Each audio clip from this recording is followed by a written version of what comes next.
Yes. Okay.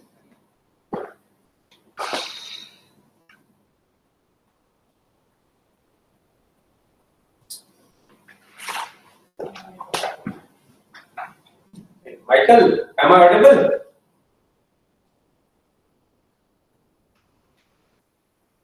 So वो एक minute में आ रहे हैं.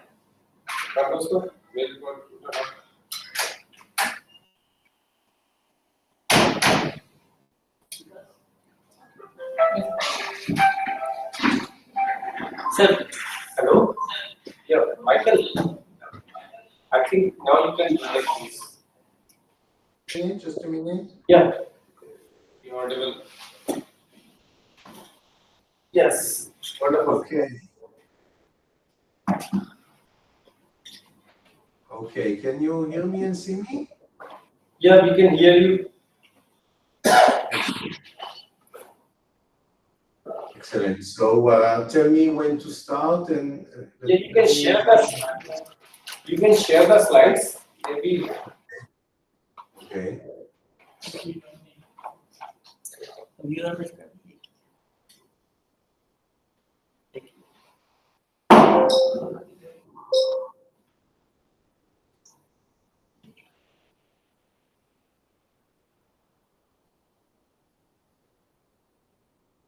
रिकॉर्ड वो होगा जो आपकी स्क्रीन पे. Can you see the slides now? Yeah, we can see the slides now. Just give me a minute. We'll start putting on recording. I'm sorry, I didn't hear you. You will tell me when to start, Arvind? Yes, yes, yes. Okay, thank you. Thank you. Every time I join in as a viewer, and then I need your permission to join in something else in order to turn on the camera. Recording on live video. So how contributor okay.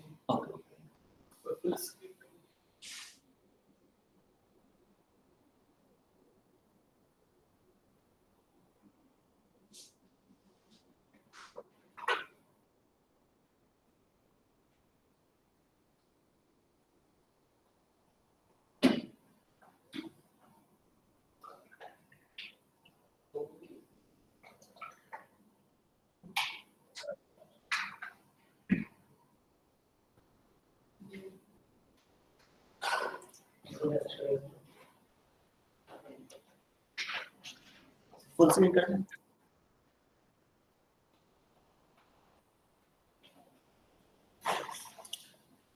I think Michael, we can start. Okay, thank you. Thank you again. So I think that the last lecture we go to the point where I explained that we can represent the steady state production rate R. This is the steady state. This is the production rate after we converge to the steady state, and we can represent it using continued fractions, which is not so convenient, but there is a much better way. We put all the lambda i's in this form in a matrix A. Michael, sorry to interrupt you. Can you make it a presentation mode? Slideshow mode? Yes, yes, of course.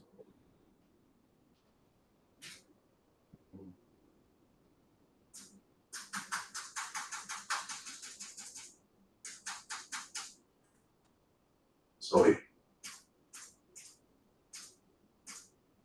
Is this okay? Yes. Okay, so I was saying that we can put all the lambda i's, all the rates that actually determine the behavior, we can put them in a matrix A, which has dimension n plus 2 by n plus 2. And then we calculate the largest eigenvalue, denoted here by alpha sub n plus 2. This is the largest eigenvalue. They are all real, and this one, of course, will also be positive. And then R will satisfy this equation. So R is alpha n plus 2 to the power of minus 2. And this gives us a spectral representation from the lambda i's to the steady state production rate. And of course, it only depends on the lambda i's because we know it does not depend on the initial condition, because from any initial condition, we converge to the same unique equilibrium and the same unique steady state. Sorry, that only depends on the lambda i's. Now, the spectral representation has a few more useful properties. For example, the maximal eigenvalue of this matrix, we will talk more about this. This is just like an introduction. The maximal eigenvalue of this matrix is also the L02 induced matrix norm. And the matrix norm is always convex in the entries. So this is always convex. A convex function alpha n plus 2 is always a convex function of the rates, of the matrix entries, and so of the rates.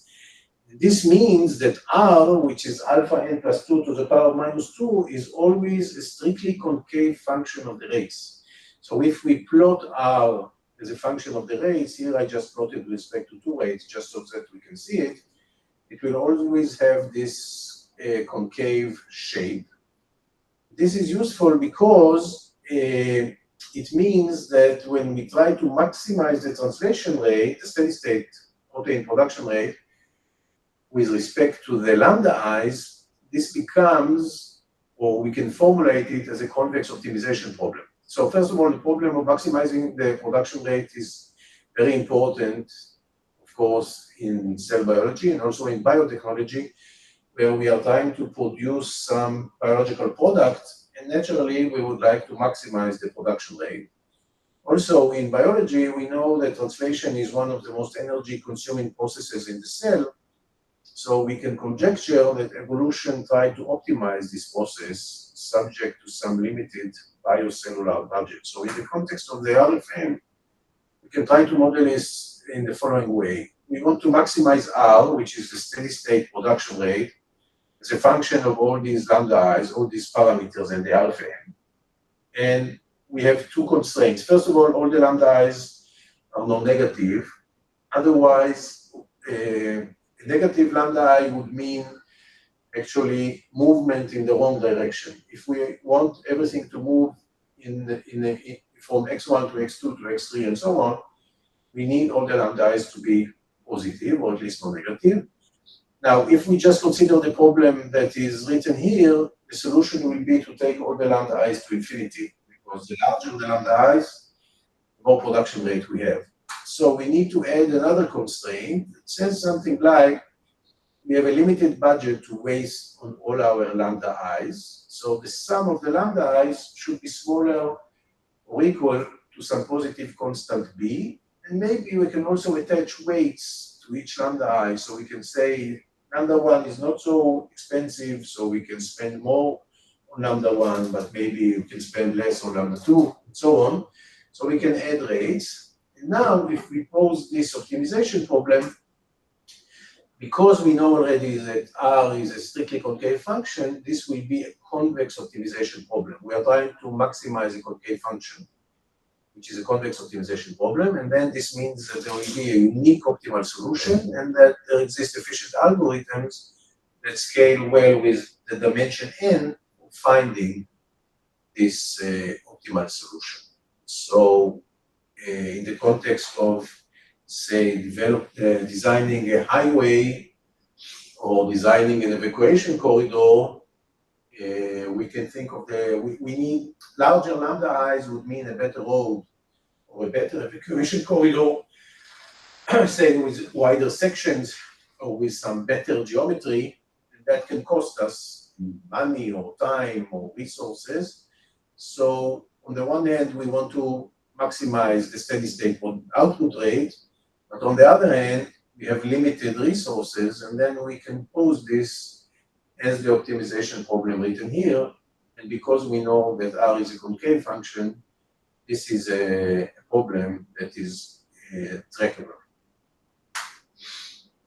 Okay, just to explain why this convex optimization problem is easy, it's relatively easy to handle. Again, imagine that I plotted R here as a function of lambda 0 and lambda 1, or any two weights. And now I have these constraints, replace it without loss of generality, replace this constraint by an equality. So the sum of the lambda i's should be equal to some b. Then this means that there is some line here. I'm walking along this line. This represents my constraint. And I'm trying to maximize R, which I see on top of me. This is the surface on top of me. And as I walk along this line, what I will see is this upside down parabola. So obviously there is a unique maximum, and I can find this maximum relatively easy by some kind of just binary search. I go in some direction, and as long as the maximum is, as long as the value is increasing, I'm getting closer and closer to the unique maximum. So this is just to explain why, when I try to maximize R along a line here in the lambda 0, lambda 1 plane, will be a relatively easy problem. Another application of the spectral representation is the following. There is a classical problem in matrix theory, which is if you change a little bit one of the entries in the matrix, how will the eigenvalues change? So this is called the eigenvalue sensitivity problem. Now, in our context, this means the following. Suppose that I take my RFM, I have my lambda i's, and now I change one of the lambda i's a little bit. Let's say I change lambda 1 a little bit, lambda 1 plus epsilon. And this corresponds to changing a little bit one of the entries in this matrix. Using tools from sensitivity analysis or spectral sensitivity analysis, I know how this changes alpha n plus 2. Or I can use such tools to analyze the sensitivity of alpha n plus 2 for a small change in one of the lambda i's. And because R is just equal to alpha n plus 2 to the power of minus 2, this tells me that I can easily perform sensitivity of R to small changes in the rates using this theory of eigenvalue sensitivity problems. And just to demonstrate one application of this, let's assume that all the lambda i's are equal. Of course, sensitivity, dr to d lambda I, will depend on the situation I start from. Start from some lambda i's, I change one of them, and I get the sensitivity. And of course, it will depend on what was the initial value. So let's assume, for simplicity, just for this example, that all the lambda i's were equal.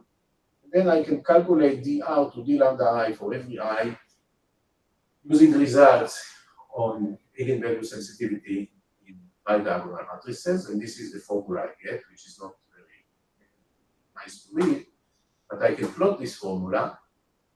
And then what you see here is a plot of dr to d lambda I. The x-axis is the index I.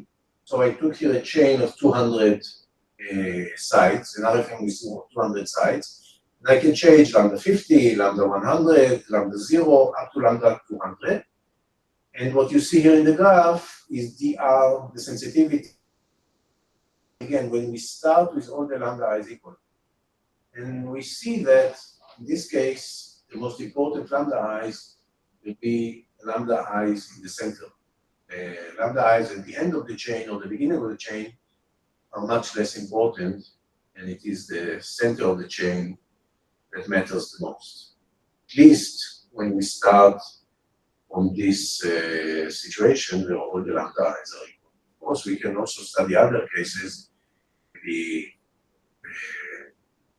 take some lambda i's that fit a real scenario in biology or some other application, and from this we can deduce which lambda I, if we have the freedom to invest money or resources or time or something in one of the lambda i's and to improve it, such a scheme can tell us in which lambda I it is best to invest in order to maximize the steady-state production rate. So, for example, if all the lambda i's are high, there is one bottleneck lambda I which is very small, then this plot will show you immediately that you should invest your efforts in small, relatively small lambda. It all depends, of course, on the values of the lambda i's that you start from. Okay. Up to now, we spoke about a single RFM as a model for translation of a single mRNA. But we also want to use RFM to study large-scale translation in the cell. And in the cell, there are many mRNAs. There are many ribosomes. And we would like to build networks of interconnected RFMs in order to study large-scale translation. But before I get into that more deeply, perhaps there are some questions up to this point. Okay, so let me continue. The Hello, sir. Am I first audible? step in building networks of RFMs is to add to every RFM an input and an output. Because if I want to connect the RFM, yes, please. Hello, sir. Am I audible?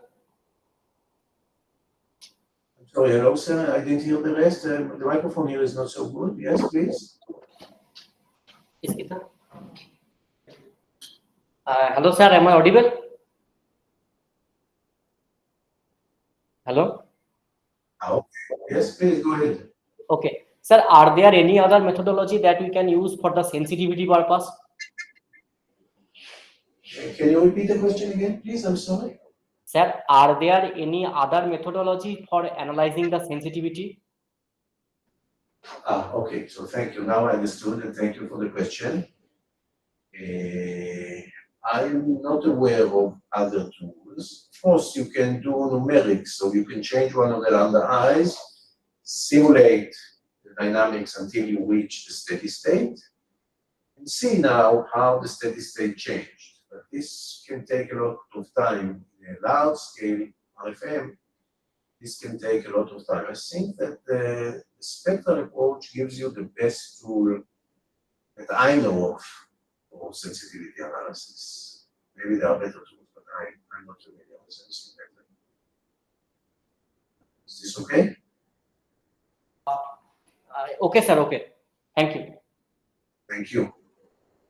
Okay, so the first step in developing networks of RFMs is to add an input to each RFM and to add an output to each RFM. The input will control the initiation rate, which is the rate that in which particles enter the first site. And the output will just be the production rate. Once we do that, that is called the RFM model with input and output, or RFMIO. And once we do that, we can do all kinds of tricks in building networks of RFMs. So imagine, for example, that you have a pool of 3 ribosomes, and the input to each RFM, which controls the initiation rate, depends on how many free ribosomes you have, which is of course very natural. If there are no free ribosomes, nothing can attach to the mRNA.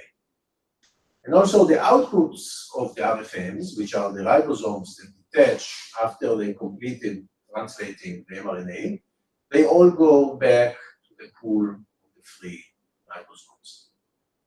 And then we can try to analyze such a system where this models, on the one hand, large-scale translation, because there are many mRNAs now, and also it models a very important property called competition for shared resources. The idea is that the number of free ribosomes is finite. And then, for example, if there is a traffic jam of ribosomes on the first RFM, just as an example, then the pool of free ribosomes will be depleted, and there will not be enough ribosomes to feed RFM number 2 and RFM number 3 and so on. So the RFMs, or the mRNAs, actually compete indirectly for the shared resource, which are the ribosomes. Of course, they also compete for tRNAs and so on. And then we would like to understand how this competition for shared resources affects the global behavior of the system. So in this model, this is just one model that we will talk about in more detail during this course.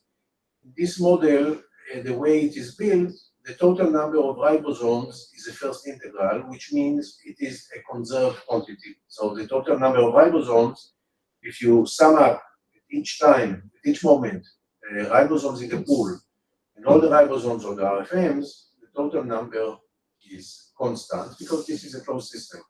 The ribosomes can move from the pool to the RFMs and back to the pool, but the system itself is closed. They cannot leave or enter the system. And then it turns out that we can analyze this system using the theory of monotone dynamical systems with a first integral, meeting the first integral, and we can show that every trajectory converges to a steady state. So if you wait long enough, you will see some steady state value in the pool and some steady state density in each RFM. Again, this corresponds to a flow. There is a constant flow, but the flow, for example, into the pool and out of the pool is the same. So in the pool, you see all the time the same density. And then, once we know that we reach a steady state, we can start asking questions. For example, imagine that you change lambda 5 in the first RFM to lambda 5 bar, and lambda 5 bar is a little higher than lambda 5. So you had a steady state corresponding to the situation where you had here the rate lambda 5. Now you have the rate lambda 5 bar. You would like to understand what happens, how is the new, what does the new steady state look like with respect to the previous steady state? And it is possible to show the following. First of all, the production rate in the first RFM, denoted R1, always increases to R1 bar. R1 bar is always larger than R1, and this is natural because we increased here one of the rates. When we increase a rate, the flow can only increase. For the other rates, R2, R3, etc., one of two things always happens. Either they all increase or they all decrease. And this is a very natural explanation. When I change lambda 5 to lambda 5 bar, I change also the steady state in the pool. The steady state in the pool either increased, and if it decreased, there are more ribosomes now to feed RFM2 and RFM3, then the rates, the production rates at the steady state of RFM2 and RFM3 will increase, or maybe actually I depleted the pool, then there are less ribosomes, then all the rates will decrease. So because everything feeds on the pool, they all change together, either they all increase or they all decrease. So this shows that in the cell, when there are many mRNAs, when you make a small change in one of the mRNAs, you're actually generating some global effect that will affect all the other mRNAs. Okay, so what this also means is that if you are monitoring one mRNA in the cell and you're seeing changes, the changes may not be due to the changes in this mRNA at all. Maybe some factors in the cell changed, maybe some other mRNA developed a traffic jam. Because of that, you see changes in the specific mRNA you're studying. So to understand what's going on in the cell, it's not enough, perhaps, to look only on a single mRNA, even though we have to start with this, of course, when we study the analysis of the RFM. Just to explain a little more about this, the idea is as following. Lambda 5 is very small here with respect to the other rates. The lambda 5 is a bottleneck, and when we increase to lambda 5 bar, the flow improves. There will be more ribosomes in the pool. Then there will be more ribosomes to feed RFM number 2 and number 3. But imagine the other situation where lambda 5 is actually large, and there is another rate, lambda 6, which is very low. So actually there is a traffic jam because of lambda 6. And when you increase lambda 5, you're just feeding more ribosomes into the traffic jam. So this RFM number 1 will become more jammed. You are depleting the pool, and then the production rate in RFM number 2 and RFM number 3 decrease. So there is a global behavior here, which is not easy to understand, and requires analyzing the entire network. Before I conclude with this introductory lecture, let me just say a little bit about more research directions. Well, stochastic rates is an interesting question.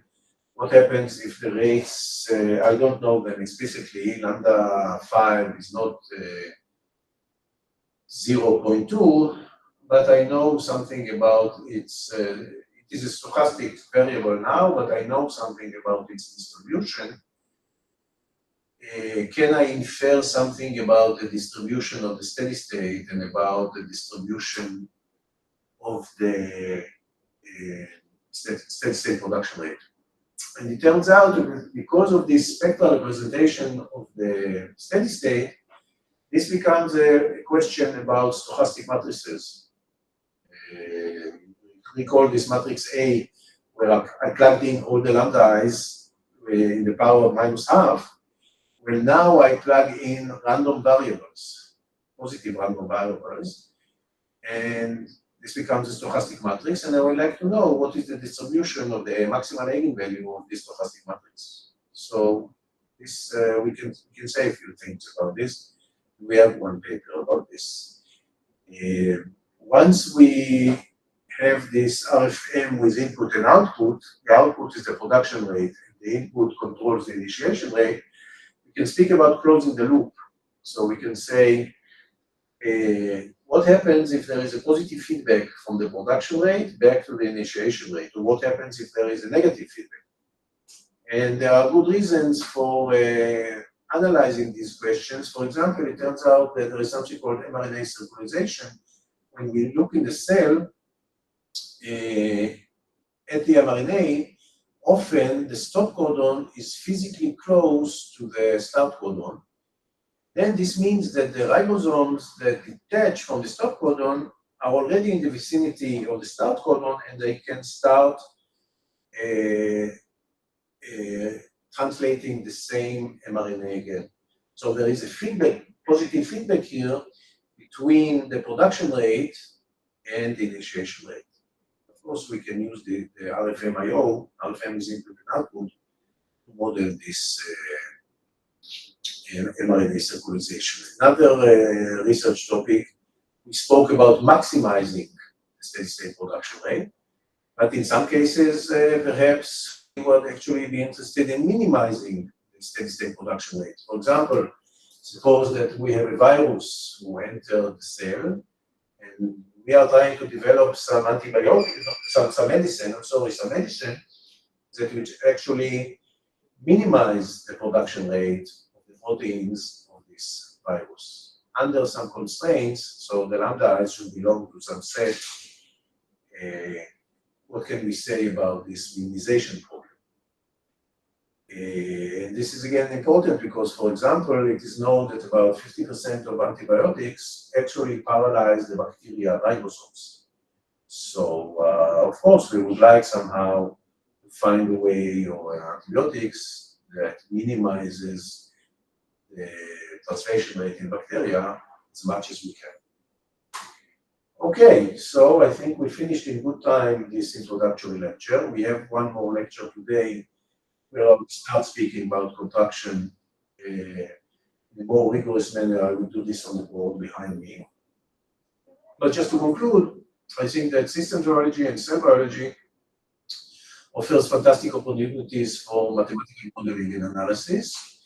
And then using systems and control theory has a lot to contribute to understanding these models and to understand the underlying biology. And of course, we will speak throughout on the RFM, but we will learn general tools like contraction theory and monotone system theory that are applicable to the RFM, but also were used successfully for many other models of systems biology. So I don't want this to be centered only on the RFM, but I want to cover tools that are useful for a broad range of systems and demonstrating everything using the RFM. So for more papers on the RFM, you can look at my homepage. And for general surveys, on systems biology from the point of view of systems control theory, I refer you to the two papers here. So questions before we close this session and meet again in 1 hour.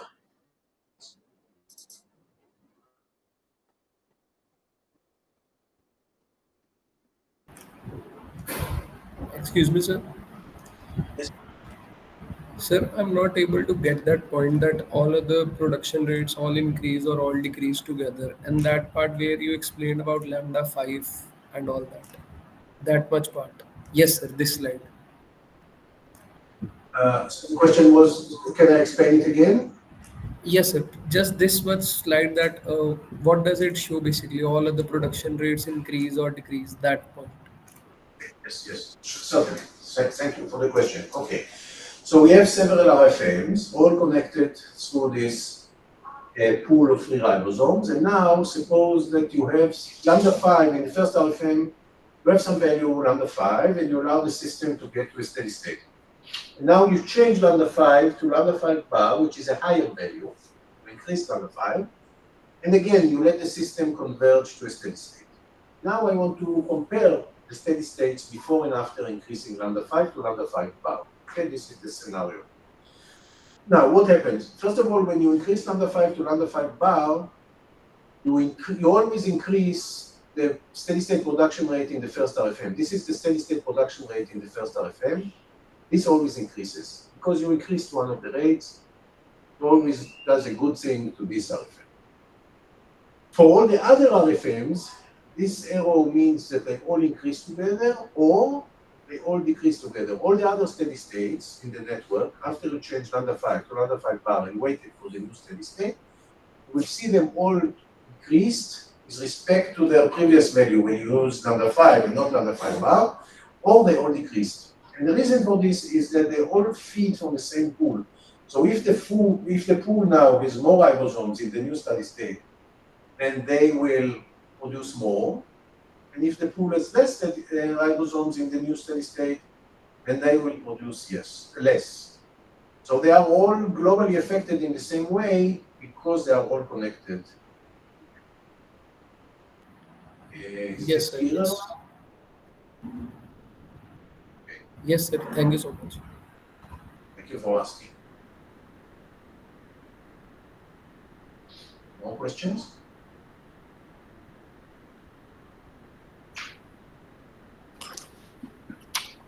Hello, sir. Am I audible? Hi. Okay. Sir, my question is that you talked about ribosome flow with feedback, and which is motivated by mRNA circularization. Sir, Yes. does this feedback have something to do with activation and inhibition kind of thing that we usually encounter in genetic circuits?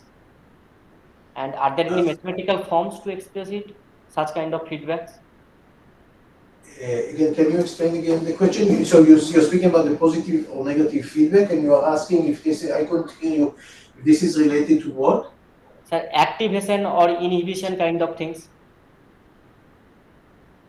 Yes, of course, yes. So yes, that's a good question, and the answer is yes. So for example, there are proteins that are known to inhibit the production of their own mRNAs. So when you produce more proteins, it actually decays the initiation rate in these mRNAs, and then you have negative feedback. There can also be positive feedback because you are producing some proteins that somehow increase the number of, say, factors that control the initiation rate, and now there are more of these factors. And then, of course, the initiation rate will increase. Certainly, I gave you one example of where we can see positive feedback, but certainly in cell biology, there are other explanations on how the proteins affect either their own mRNA, and then you have just one mRNA with feedback, or maybe they affect other mRNAs, and then you will have some kind of network, again, some network connection that represents, not necessarily this one, that represents how each RFM has a positive or a negative feedback on another RFM, and then you build this, it's a network of RFMs or RFM items, certainly. Okay, sir. Okay.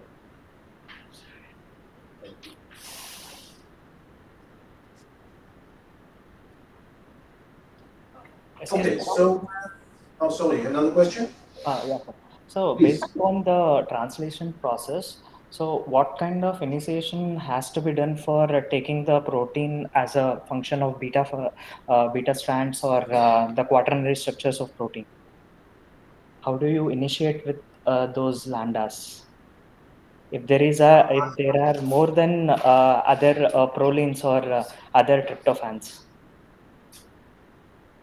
So, are you asking how do I model this, or are you asking how do I set the values of the lambda i's to capture real Yes. biology? You said about the lambda is right. So you said about the if there is a decrease option about the modeling purpose, then the stoppage of the modeling purpose will be stopped on the beta sheet itself, like the protein structure. So is it depending upon the concentrations of lysine or guanine or something? I'm just relating about the microbiology thing. Yes, okay, I understand. So now you're speaking about modeling. Okay, so now you are speaking about, if I understand correctly, modeling a slightly different mathematical biological process, Yeah. which is okay, yes. So certainly TASEP has been used also for this purpose, and if TASEP has been used for this purpose, then I think that the RFM can also do the job. The problem there is that I'm not sure if the movement is unidirectional or if there can be some backward process sometimes. Then the RFM, as I displayed it here, is can only model unidirectional movement. For protein motors, if there is backward movement, then it's a little different. I never used it for this specific problem, but if you have specific ideas on how to do this and how to analyze the system, or maybe how to extend the RFM in a wise way so that it will be a good model also for protein motors, I'd be happy to hear. I don't have any experience in this, I'm afraid. Sorry. Okay, sir. Thank you. But it's certainly an interesting research direction for sure. Okay, sir. And also in these protein motors, there are also networks. It is known that they form networks inside the cell. So in this sense, also maybe interesting to think about how to connect them into a network, which RFM affects which RFM in what way, etc. It can be an interesting question. I think that networks of RFMs are in general much easier to analyze than networks of TASEPs. TASEPs are not easy to analyze, especially if we assume that the rates are not homogeneous, and even a single TASEP is not easy to analyze, and when you build that networks of TASEPs, it even becomes more complicated. Whereas in the RFMs, there is a lot of, again, it's highly amenable to analysis, and in this respect, at least, it seems like a good model. Thank you, sir. Thank you for the question. Hello, Michael. You are talking about the networks of RFMs, and there's a connecting pool to the RFMs, different RFMs. Yes. Now, if the ribosomes in the pool increases, the densities in all the RFM will be increasing. As it's, but can it be a model in which if the density in the pool increases, some of the RFMs have an increase in their densities, but the other RFMs can inhibit that increase in their densities? Well, there is one paper by Zontag and his colleagues, something about splitting RFM pools, where they assume that there are several kinds of RFMs, several kinds of ribosomes, and some ribosomes are more suitable or attach more easily to some mRNAs, and other ribosomes attach better to other mRNAs, and then they split this model and they form several pools. And for each pool, the ribosomes can attach other RFMs. So I don't remember now exactly the title of this paper, but it's something like splitting pools and ribosome flow models, something like this. Yeah. I had read about that paper narrating about splitting pools about that, but I was wondering if there's only one pool, and can we introduce a function like, for example, any function fx that is providing the ribosomes from the pool to RFM, for example, 3, and that function could be a decreasing function of the pool in the system, and can we do some analysis on that? Well, I think that in general, in this model, we can do a lot of things. There's a lot of flexibility. Once we connect these RFMIOs and we connect the pool, we can build a network more or less, and we can have many pools. We can build a network with great flexibility. The only problem is, first of all, to make somehow a model that fits some real biological scenario. That's the first issue. Yeah. And of course, we need to build it in a form that will allow us to analyze the network. It's not always trivial. Of course, we can do all these numerics. But if you have a good idea on a specific scenario that you want to model, how to build a network, I'll be happy to hear about that. Okay, sure. Here the only topic studied was really competition for shared resources. That was the main issue. For this, a single pool seemed enough. Yes. Thank you so much. Thank you.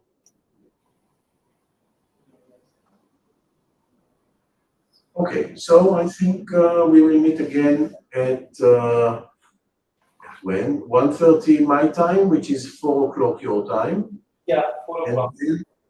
4 o'clock, excellent. And then I will start talking on the board. We will start describing contraction theory, how to prove that the system is contractive, and then use it to analyze the RFM. Fine. Thank you. Thank you, Michael. So I'm closing this session. So we'll meet once again at 4 o'clock sharp. Thank you, Abid. Bye. Okay. Bye. Sir,